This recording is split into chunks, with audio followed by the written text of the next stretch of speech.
Welcome to my channel GIC. Subscribe for daily IELTS listening test. Turn to section 1. You are going to listen to a telephone conversation between two people, Hannah and her father. First, you have some time to look at questions 1 to 5.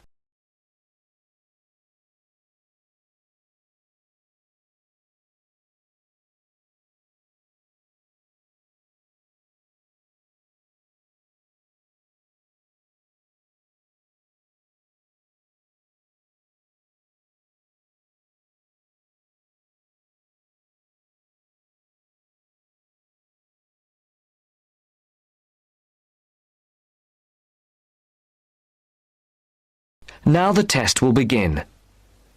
Remember, you will hear the recording only once, so answer the questions as you listen. Now listen to the first part of the conversation and answer questions 1 to 5.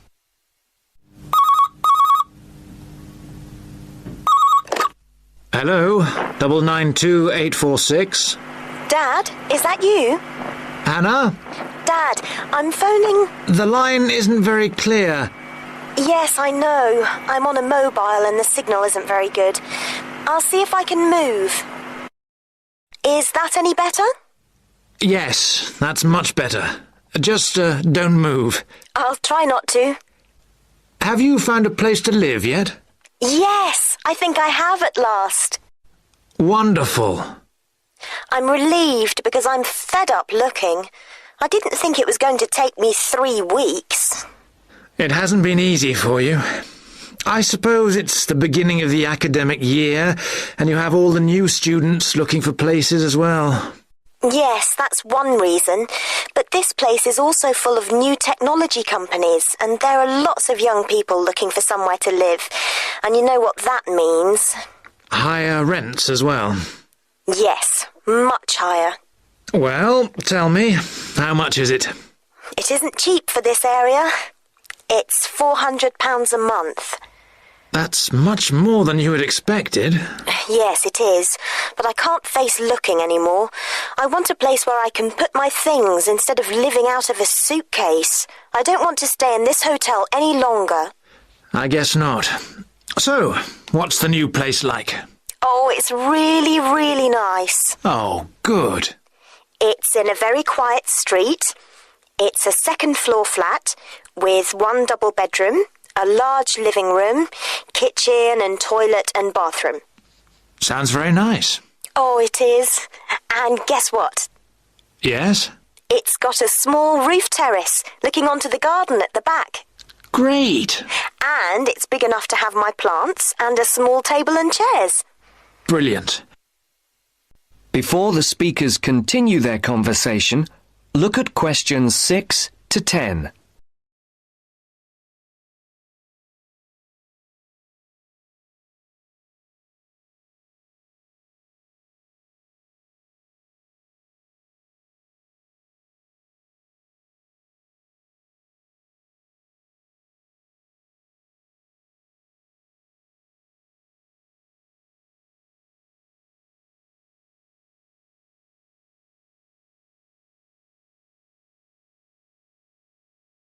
As you listen to the second part of the conversation, Now listen carefully and answer questions 6 to 10. Now, what's the address? It's 22B White Hart Road. 22E. No, 22B. B for banana. Right. And it's White Hart Road? Yes? And the postcode? Oh, you know, I don't think I've got it. Okay. No, here it is. It's EX15 9RJ. This line is bad. Is that EX50? No, it's EX15. Okay. I don't think I know the road. It's a side road, but you do know the area because it's off Garrett Lane. Oh, right. Which end? The other end from the stadium? So, it won't be too noisy then? You can still hear it from here when there's a match on. When are we going to see you? Well, I was going to come down on Friday evening after work, and then we could bring my things by van on Saturday afternoon. I want to move all of my stuff out, to give you and Mum more space. We'll need to hire a van then. It's okay. I'll pay for it. No, don't worry. It'll be a gift from your mum and me. Oh, Dad, it's okay. No, I won't hear of it. We'll pay. All right. Thanks, Dad. And if you're taking everything, we might need to hire a container lorry. Oh, Dad! I'm only joking. I know. I'll hire the van for the Saturday then. I can pick it up first thing in the morning. Right. And then return it in the evening. Are you sure you don't want to stay overnight?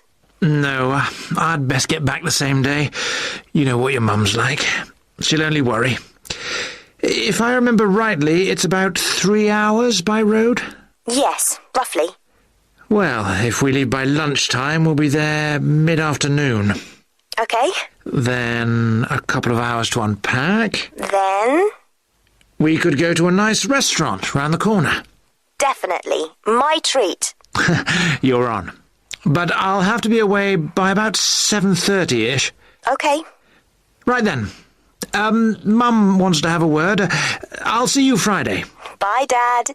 I'll hand you over to her. Bye. That's the end of section 1. You now have half a minute to check your answers. Now turns to part 2. Part 2. She's going to talk to us today about the pleasures of running her own business. First, look at questions 11 to 14.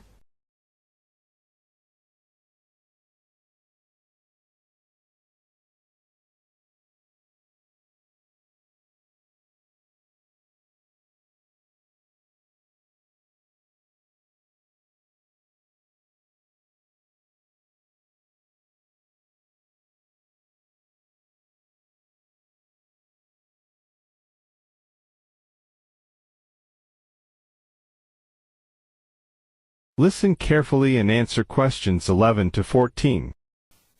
Good morning and welcome to this month's Small Business Club meeting. I'm very pleased to welcome Amy Lynn, who owns and runs a catering business in the local area. She's going to talk to us today about the pleasures of running her own business. Amy. Thank you very much. Now, I started my business 2 years ago, selling very high-quality ready-made meals using all organic ingredients sourced from the local area. And I have to say, it has been the happiest time of my life, with sales doing extremely well. I've had to work very hard, and this has meant a rather limited social life. But I really value the fact that I'm my own boss, and I can decide what I do, you know, when I think I'm ready to try something new and creative, and when to continue with what I'm doing, and so forth. Now, I got the idea to produce these dishes when I was visiting a local supermarket, and I looked at what was on offer in the ready meals section. Lots of low-quality, unhealthy packs. And I thought, I could do so much better. I discussed it with friends. Some of them thought it was a great idea, and others thought there wouldn't be a big enough market for such expensive products. But I went ahead with my idea anyway. And as I say, it's been very successful. At the moment, I employ 2 people, one to help me with the actual preparation and cooking, and the other to work on the financial side, doing invoices and accounts and marketing. My business is expanding, but I'm not ready to employ anybody new just yet. At the moment, I'm negotiating with a local organic farmer who would like to sell my meals at his farm shop. We've already agreed that I will sell in his shop in the new year, but I just don't know how much. It probably won't be enormous. My sales in total at the moment are only about £7,000 a month, and at least for the next few months, I don't plan on increasing that. I think the thing which will make me take on new staff is if I just feel too exhausted and stop enjoying what I'm doing. And plans for the long-term future are a little vague at the moment. I've been thinking that in a couple of years' time, I'll start to sell on the internet. My sales will increase quite a bit. I won't advertise because that might mean I would expand so fast that I couldn't continue to use all organic ingredients, and I'm very anxious to go on doing that. But I think I'll need a bigger kitchen and packing area, otherwise we'll get very cramped. Before the broadcast continues, look at questions 15 to 20.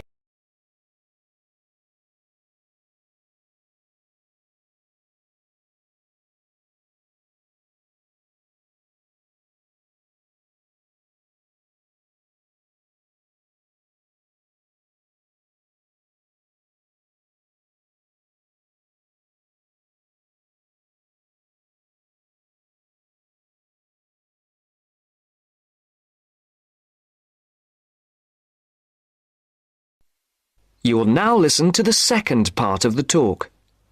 Listen carefully and answer questions 15 to 20.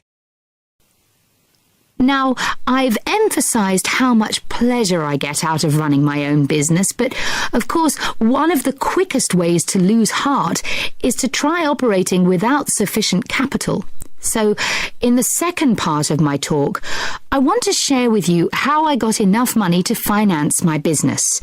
The most significant part of my capital came from a grant from the Small Business Agency, or SBA, as everyone calls it. And this is how you go about getting it. The first thing you have to do is to draw up a business plan. Now, don't make this too long and complicated. I would say it should just be up to 2 pages in length. I've seen some people's efforts go up to 10 pages. Well, frankly, I don't think anyone will read it if it's that long. The next thing is it's worthwhile getting it checked. Now, don't rely on an accountant for this. Your best bet is to go to your bank and get them to look through it. Only if they're happy should you go ahead with your application. If all is well, then you should finalise your submission. Then your next step is to send it to the SBA. Now, they advise you not to do this by email, but by post. However, they say this situation might change in the near future. So, when the SBA receive your grant application, they'll judge whether your business idea is interesting, that is, likely to benefit from their grant. If they think it's good, they'll invite you to interview. And then the successful candidates can get a maximum of £20,000. I got £18,000, which wasn't quite the top amount, but still enormously useful, as you can imagine. Now, if there are any questions, I'll be happy to answer them. That is the end of part 2. You now have half a minute to check your answers. Section 3. Section 3.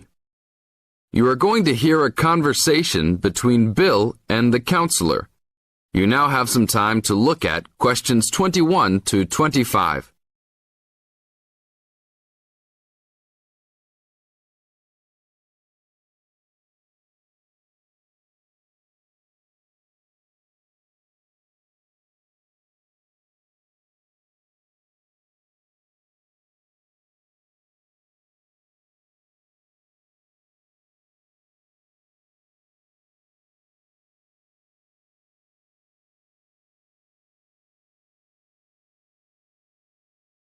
Now, listen to the conversation carefully and answer questions 21 to 25. Hello, Bill. What can I help you with? Well, I was talking with a friend of mine who's doing a medical course, and he said that before I start taking sleeping pills, I should see you. I see. Well, I can't prescribe any medicine, Bill, and I prefer not to encourage anybody to take sleeping pills. What I can do is to help you look at why you're not sleeping. Okay, but I think it's because I don't know how to handle all the work. I found that new students find college very different to school. The biggest difference seems to be that you have to get used to working more independently at college. And this can be difficult to pick up straight away. You can feel that you're not quite in control of it all. That's right. I mean, with only a few lectures and tutorials each week, it looks like an easy workload, but then you suddenly realize that there are assignments, tests, and exams. I know I'm not the only one. I really prefer to work quietly in the library where the resources are, but its hours just don't suit my work and sleep habits. Yes. Having a lot of time to manage and having to arrange to get everything done and still have time left over to relax and feel refreshed usually needs careful planning. Yeah, that's right. I know. But it's hard to get started. My medical mate said you can help with getting organised, and I sure need it. Okay then. I need to get a few details about your timetable and any other commitments. You can put them all down on this form if you like. Now you have some time to look at questions 26 to 30.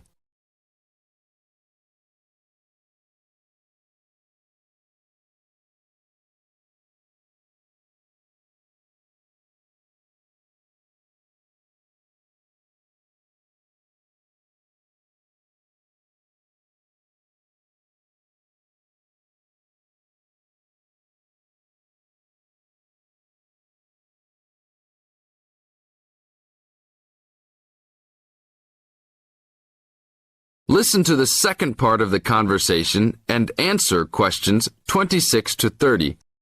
Now, Bill, what's your main concern? Well, what really gets me down at present is that the exams are coming up and I don't feel confident. I know you've spent a lot of time preparing, so let's look at the actual exam itself. No matter how much preparation you do, it doesn't really count if you don't plan how you will time yourself to ensure you get to answer all the questions. Usually there will be some guide on the exam paper that will tell you the relative importance of each question, its contribution to your total mark. I see. So if I feel organised at the start, I can be more confident. Exactly. So once you've worked out an overall plan, and this can be done quickly, you need to make sure you know what each question is asking you to do. As a marker, I know what answers I expect to a question. Then you need to address the question, not just write down what you know and hope the marker will appreciate the hard study you've done. Yes, that's important. I can see that markers are looking at the questions, not trying to guess what we know. Yes. And the third point to keep in mind is that even if you know the topic well, you should leave time to go back and check your work for content. There may be an important point you have missed, or not explained as much as you wanted to. And at the same time, you can look for errors, including any obvious ones in grammar. Okay, thanks. It's really simple in many ways, isn't it? This is the end of section 3. You now have half a minute to check your answers. Turns to Part 4. Part 4. You'll hear Rebecca Bramwell, an artist and illustrator, giving advice on how to get your first job or commission as an artist. First, you have some time to look at questions 31 to 35.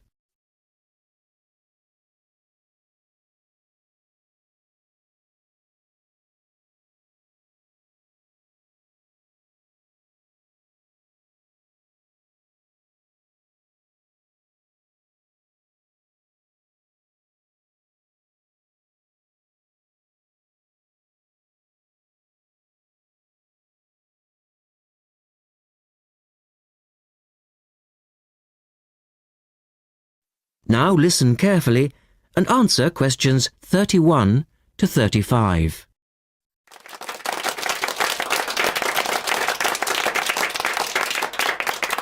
I'd like to introduce Rebecca Bramwell, an artist and illustrator who has come along today to talk to you all about getting your first job or commission as an artist.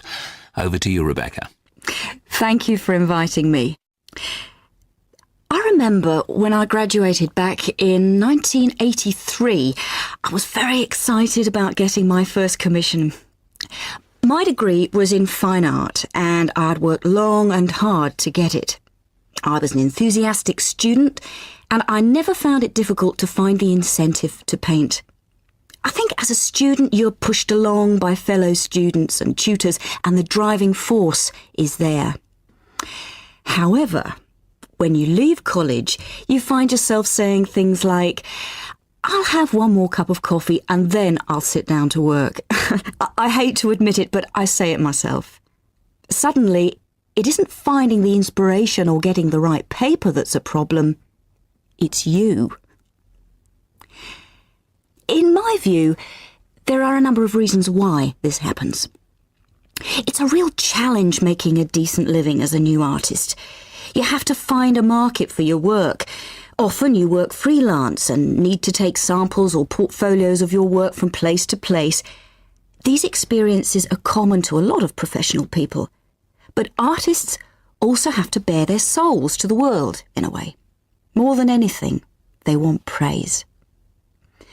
If people don't like what they create, then it can be a very emotional and upsetting experience hearing them say this.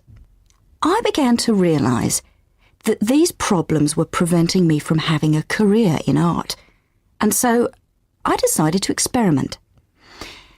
I was a painter, but I started to dabble in illustration, drawing pictures for books, cards, and this offered me the opportunity to become more emotionally detached from my work. I was no longer producing images from the heart, but developing images for a specified subject, taking a more practical approach. I began to develop a collection of my illustrations, which I put into a portfolio and started to carry around with me to show prospective clients and employers. But it was still tricky because publishers, for example, want to know that your drawings will reproduce well in a book. But without having had any work published, it's hard to prove this. Having a wonderful portfolio or a collection of original artwork is, of course, a first step. But what most potential clients would like to see is printed artwork, and without this evidence, they tend to hold back still when it comes to offering a contract. Look at questions 36 to 40.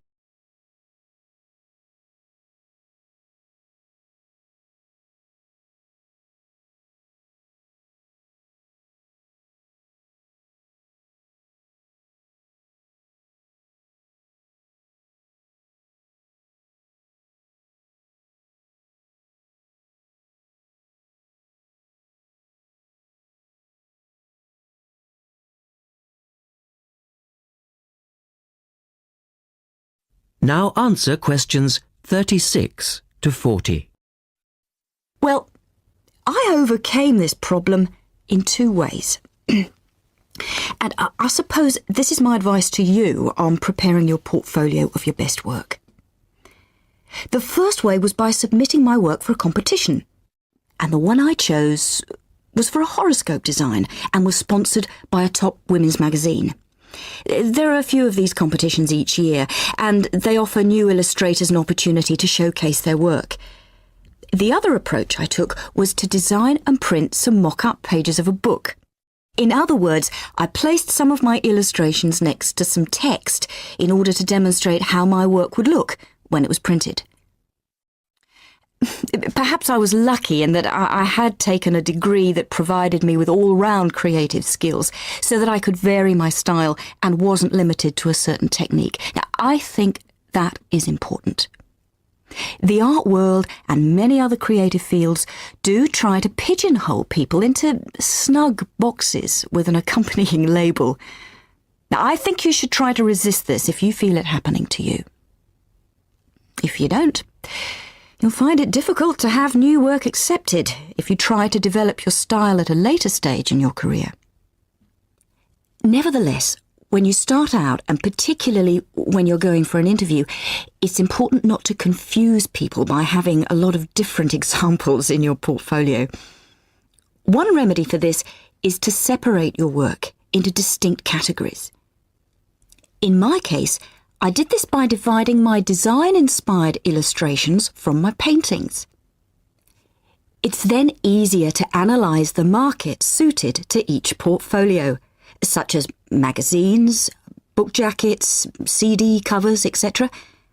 Working under two names is also useful, as it clarifies the different approaches and offers a distinction between them.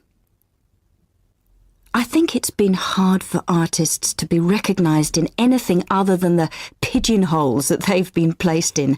But luckily, these barriers are slowly being demolished. So I really do wish you...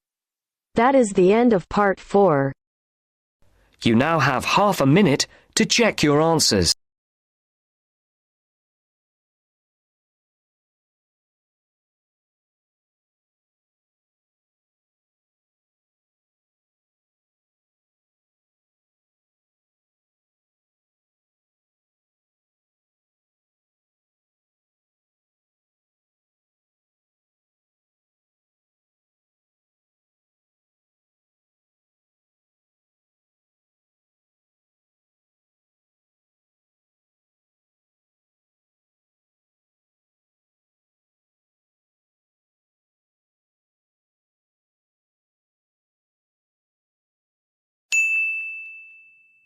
Thanks for watching. Please subscribe my channel.